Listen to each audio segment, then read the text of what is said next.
अब इतने देर से तो यही बात समझा रहे हैं भाई कि जनता जिम्मेवार है, जनता जिम्मेवार है ऐसा तो नहीं मानूंगा। मैं ये कह रहा हूं कि जो आपकी स्थिति है, अगर आप 500 रुपया लेकर मुखिया के चुनाव में वोट देंगे, विधायक को वोट देंगे, तो वो मुखिया और वो विधायक उससे आप ईमानदारी की अपेक्षा नहीं रख सकते हैं। ठीक है, उसको लेकिन वोट कौन देता है? तब जाए ठीक बात कहे।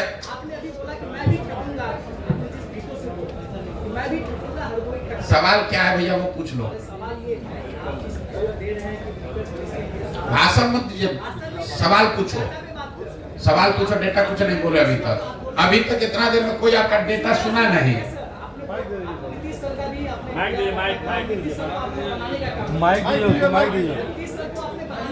अरे माइक लेके बोलो ना आराम से भैया। सवाल क्या है पूछो।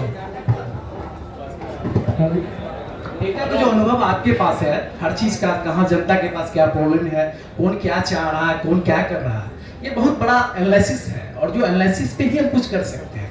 और आप अभी बोल रहे थे नीतीश सरकार का भी आपने डेटा दिया, नीतीश सरकार में कहीं ना कहीं जो बनी पिछले बार उसमें आपका बहुत बड़ा योगदान है। और ये अचानक ये बदलाव कि आप खुद मैदान में आ गए, बिहार में पदयात्रा शुरू कर दी और लोगों को अलग जगाना शुरू कर दिए, ये एक बड़ा बदलाव चाहिए यदि आप उससे निकलना चाहो। बच्चों की क्या है, मैं चाह रहा हूँ ये जो चेंज की बातें आप कह रहे हैं, बता रहे हैं निकट भविष्य में जो चुनाव होने वाला है उसकी एक बड़ी तैयारी हर कोई कर रहा है। उसका एक पार्ट आप भी हो सकते हैं या हर मोदी जी भी, हर कोई एक पार्ट है। बट सवाल क्या है, ये आपकी क्या पूछ रहा हूँ, सवाल क्या है? ये आपकी क्या ऑथेंटिक है निकट भविष्य में जो लोग बदल जाएंगे, जो बड़े बदलाव के लिए आप निकल चुके हैं पूरे बिहार में, इसे क्या लग रहा है कितना परसेंटेज लोग बदलेंगे आपके इस पदयात्रा से? मेरे भाई, हमारे पास कोई थर्मामीटर है नहीं कि हम ऐसे लगाएं और बता दें कि कितना परसेंट आदमी बदल रहा है, कितना परसेंट आदमी नहीं बदल रहा है।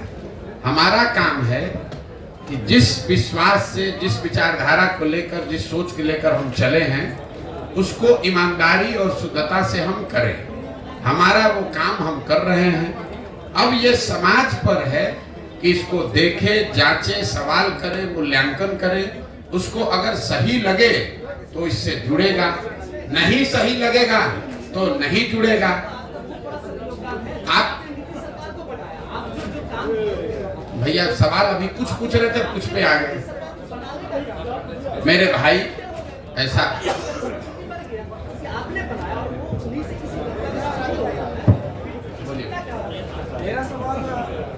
हम सवाल डॉज किसी का नहीं करते हैं, लेकिन आप सवाल पूछिएगा तभी तो जवाब देंगे। आप भाषण देना चाहते हैं तो भाषण दे दीजिए। मेरा सवाल बिहार के व्यवस्था और शिक्षा से रिलेटेड होगी।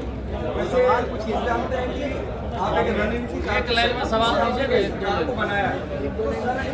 अभी बिहार के पदयात्रा से पहले जबकि आपने कई सरकारों का हेल्प किया, रणनीति बनाई, तो उसमें आप इन सब चीजों को क्या उन्हें नहीं बताते थे या आने का मकसद क्या था? देखिए, अब इन्होंने कहा, इनका सवाल है कि आप क्या पहले की सरकारों को ये इस तरह के मुद्दे नहीं बताए हैं जिनको कि आप मदद करते थे? 2015 एक सवाल एक ही आदमी पूछो भाई। अरे रुक जाओ सवाल। आपने पीछे से भाई साहब पूरा एजिटेटेड होकर है कि आपने नीतीश को बनाया, तो 2015 में नीतीश कुमार की जिनकी मदद मैंने की तो 7 निश्चय का एक प्रोग्राम भी बनवाया। तो जो आपका सवाल है कि पहले नहीं बताए थे, पहले बताए थे। 7 निश्चय नीतीश कुमार की सोच नहीं है, प्रशांत किशोर की भी सोच नहीं है। 40,000 गाँव में घूमकर, देखकर जो लोगों की समस्या समझ में आई, उसके आधार पर 7 निश्चय का गठन किया गया। ये तय किया गया कि ये 7 मुद्दे जनता चाहती है कि ये किया जाए। उस काम को कराने के लिए बिहार विकास मिशन की स्थापना भी करवाई। लेकिन जिसको आपने चुनकर वो जिम्मेवारी दी, अगर 7 निश्चय वो लागू नहीं किया तो मेरा नागरिक होने के नाते ये फर्ज नहीं है कि हम सवाल उठाएं। अगर बिहार के हर 18 से 35 साल के बच्चे को बेरोजगारी भत्ता के तौर पर 1,000 रुपया मिलता तो क्या ये बेहतर नहीं होता? वही बात तो आज उठा रहे हैं। अगर बिहार के हर नाली गली का पक्कीकरण हो जाता है तो बिहार की स्थिति नहीं सुधरती, वही बात बता रहे हैं। अगर बिहार के हर गांव घर में नल से पानी पहुंच जाता है तो बिहार के लोगों की दशा नहीं सुधरती, वही बात बता रहे हैं। तो नई बात क्या बता रहे हैं? ये काम पहले नीतीश कुमार को बताया कि भैया आप इसको कीजिए, आपको जिताने में मदद करते हैं, उन्होंने नहीं किया। तो अब हम जनता को बता रहे हैं कि भैया ये तो नहीं किए, हम लोग साथ में, आप लोग आइए, सब लोग मिलके दल बनाइए, हम जिताते हैं आपको, फिर तब हम लोग अपना काम करेंगे। मैं अरुण कुमार हूँ, मैं कॉरेस्पोंडेंट हूँ। मेरा पूरे देश में परिवारवाद का मामला चल रहा है, इससे आप किस रूप में देखते हैं? परिवारवाद की जो स्थिति है ये वो दीमक है जो राजनीति को, लोकतंत्र को कमजोर कर रहा है। लेकिन परिवारवाद का मतलब ये नहीं है कि लालू जी का लड़का राजनीति में आ गया कि सोनिया गांधी का लड़का आ गया। परिवारवाद को अगर आपको समझना है तो बिहार की स्थिति को आप जरा देखिए। बिहार का एक आंकड़ा दे रहे हैं, इसको याद समझ लीजिए। बिहार में पिछले 30 वर्ष में जितने लोग सांसद विधायक बने हैं, चाहे वो किसी भी दल के हैं, किसी भी दल का सांसद विधायक है, 30 वर्ष में सबका सूची बनाइएगा तो आपको पता चलेगा कि बिहार में सिर्फ 1250 परिवार के लोग ही विधायक और सांसद बने हैं। बिहार में की आबादी है 13 करोड़, यहाँ रहते हैं 3.5 करोड़ परिवार, लेकिन सिर्फ और सिर्फ 1250 परिवार के लोग ही विधायक सांसद बने हैं। इसका मैं आपको एक उदाहरण दूंगा, आपको समझ में आएगा। आपको हमको लग रहा है मोदी जी आकर बोले कि लालू जी परिवारवाद कर रहे हैं, लालू जी कहेंगे ना ना तुम्हारे पार्टी में भी परिवार, भाजपा में भी परिवारवाद वाले लोग हैं, हम दोनों को हटा रहे हैं किनारे। आप एक उदाहरण देखिए बिहार के नजरिए से।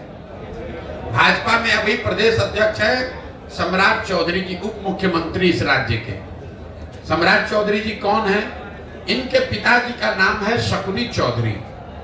जब इस राज्य में कांग्रेस का शासन था आज से 35 साल पहले, तो शकुनी चौधरी जी कांग्रेस की उस सरकार में विधायक और मंत्री थे। फिर जनता ने कांग्रेस को हटाया, लालू जी की सरकार बनाई, तो लालू जी के भी सरकार में शकुनी चौधरी विधायक और मंत्री बने। फिर जनता ने लालू जी को हटाया, नीतीश जी की सरकार बनाई, नीतीश जी के भी सरकार में शकुनी चौधरी विधायक और मंत्री बने। फिर जनता ने नीतीश कुमार को हटाया, मांझी जी मुख्यमंत्री बने, उसमें भी शकुनी चौधरी विधायक और मंत्री थे। आज जब देश में भाजपा दिख रही है तो भाजपा को भी कोई दूसरा कुशवाहा लड़का नहीं मिला, उनको भी शकुनी चौधरी का लड़का ही मिला है। ये आपको क्या दिखाता है? ये आपको हमको लगता है कि हम कांग्रेस को हटाए, लालू को लाए, लालू को हटाए, नीतीश को लाए। एक ही परिवार का आदमी है, सरकार चाहे किसी की हो। और मैं आपको सिर्फ एक उदाहरण दे रहा हूं। आप किसी भी बिहार के विधानसभा क्षेत्र को उठा लीजिए, किसी विधानसभा और लोकसभा क्षेत्र में पिछले 30 वर्ष में 4-5 से ज्यादा परिवार के लोग न चुनाव लड़े हैं, न जीते हैं, न हारे हैं। तो जब तक इस व्यवस्था को नहीं बदला जाएगा कि विधायक का लड़का विधायक बने, मंत्री का लड़का मंत्री बने, तब तक सुधार नहीं होगा। आप इसको समझिए। अगर सुनील गावस्कर का लड़का ही क्रिकेट खाली खेलता तो हमने अपने सचिन तेंदुलकर को कहां देखा होता। अगर सचिन तेंदुलकर का लड़का ही टीम में रहेगा तो विराट कोहली कहां से आएंगे। अगर विराट कोहली ही खाली रहेंगे, उनका लड़का रहेगा, तो सूर्य कुमार यादव कहां से आएंगे। ये लोकतंत्र इसलिए बना हुआ है कि जिसमें भी क्षमता है वो आगे आए, समाज का नेतृत्व करे। बिहार में राजनीतिक बंधुआ मजदूरी ने लोकतंत्र को ही करीब करीब खत्म कर दिया है। 1250 परिवार के लोगों ने जाति धर्म के नाम पर, पैसे और बाहुबल के नाम पर पूरी व्यवस्था को हाईजैक कर लिया है। किसी की सरकार बने वही आदमी विधायक मंत्री बन जाता है। फिर आप और हम कह रहे हैं कि बिहार में परिवर्तन नहीं हो रहा है। अब शकुनी चौधरी अगर 30 वर्ष में कांग्रेस के राज में, लालू जी के राज में, नीतीश के राज में सुधार नहीं कर पाए तो अभी भाजपा के साथ जुड़कर कैसे सुधार कर देंगे? ये बात समझने की जरूरत है। इसलिए जन सुराज में नीचे से वैसे लोगों को खड़ा किया जा रहा है जिनके बाबूजी विधायक नहीं है तो कोई बात नहीं है, आपके पास पैसा नहीं है तो कोई बात नहीं है, आपके पास अगर समाज की समझ है, आप में जज्बा है, नियत है, बिहार को सुधारने की मंशा है, तो आप जन स्वराज से जुड़िए। बाकी चिंता जन स्वराज आपके बिहार में करेगा। बहुत बहुत धन्यवाद भैया, खत्म कीजिए मेरे। लास्ट क्वेश्चन सर, मेरा नाम फैसल कलीम है, मैं सीमांचल डायरी से हूँ। मेरा स्पेसिफिक सवाल है सीमांचल को लेकर, क्योंकि आपने बार बार अपने भाषणों में ये जिक्र किया है पलायन बिहार की एक बड़ी समस्या है, तो सीमांचल की भी एक बड़ी समस्या है। जब हमने इसको डिग किया तो इसमें सबसे बड़ा कारण हमें फ्लड नजर आता है। तो आपके पास कोई ऐसा रोड मैप है? देखिए ऐसा है, फ्लड सिर्फ सीमांचल की समस्या नहीं है, कोसी में भी फ्लड की इतनी ही समस्या है। नेपाल से लगता हुआ पूरा जो एरिया है, सीतामढ़ी, शिवहर, वहां पर भी फ्लड की समस्या है। बिहार में 50% जो यहाँ के प्रखंड है वहाँ फ्लड की संभावना है, या वहाँ उसका फ्लड का डर है। पलायन बिहार में हमने देखा, जहाँ पर फ्लड आ रहा है, जहाँ नहीं आ रहा है, पलायन हर जगह है। ऐसा नहीं है कि जिस प्रखंड में, जिले में बाढ़ नहीं आ रहा है वहां पर उद्योग धंधा चल रहा है, वहां से पलायन नहीं हो रहा है। फर्क इतना है कि जिन प्रखंडों से, जिलों से में बाढ़ आ रहा है वहां पर पलायन का स्तर 60-70% है, जहां पर बाढ़ नहीं आ रहा है वहां का पलायन 40-50% है। तो जल संसाधन को लेकर बिहार में एक नए समुचित होलिस्टिक प्रयास की जरूरत है, क्योंकि सिर्फ बाढ़ की समस्या नहीं है। 50% प्रखंड में बाढ़ है, करीब 25% प्रखंड में, बचे हुए 25% प्रखंड में जल जमाव की समस्या है। आप जब गोपालगंज से पैदल चलेंगे तो गोपालगंज, सिवान, छपरा, वैशाली, समस्तीपुर जो एरिया है, बीच मध्य बिहार जो है, इसमें कोई ऐसा पंचायत नहीं है जहां 2-4-5 हजार एकड़ जमीन में परमानेंट पानी न लगा हुआ है। इसी तरीके से 1/3 जमीन में सूखे की समस्या है। तो परेशानी यह है कि आधी जमीन में बाढ़ है और आधा जो जमीन ठीक है उसके आधे में या तो जल जमाव है या सूखा है। तो जब तक यहाँ जल प्रबंधन की व्यवस्था समुचित तरीके से ठीक नहीं की जाएगी, तब तक सिर्फ बांध लगाने से, बाढ़ रोकने से बात बनने वाली नहीं है। तो और एक चीज और आपको बता दें, आप लोग पत्रकार हैं, आपके लिए जानकारी का विषय है। बिहार में भ्रष्टाचार हर विभाग में है, लेकिन जल संसाधन से ज्यादा भ्रष्टाचार कहीं नहीं है। इसका प्रमाण क्या है, हम आपको बता देते हैं। यहाँ चाहे किसी गठबंधन की सरकार रहे, सारे विभागों का बंटवारा होता है। 2 विभाग ऐसे हैं जिसका मुख्यमंत्री रहता है वही रहता है। एक है होम विभाग, गृह विभाग, और दूसरा है जल संसाधन विभाग। ऐसा क्यों? रोड में चोरी कीजिएगा, कल होके हल्ला हो सकता है, आप पकड़ा सकते हैं। एकमात्र विभाग जल संसाधन है जिसमें जितना लूटना है लूट लीजिए और कागज पर लिख दीजिए कि बाढ़ आया, सब बह गया।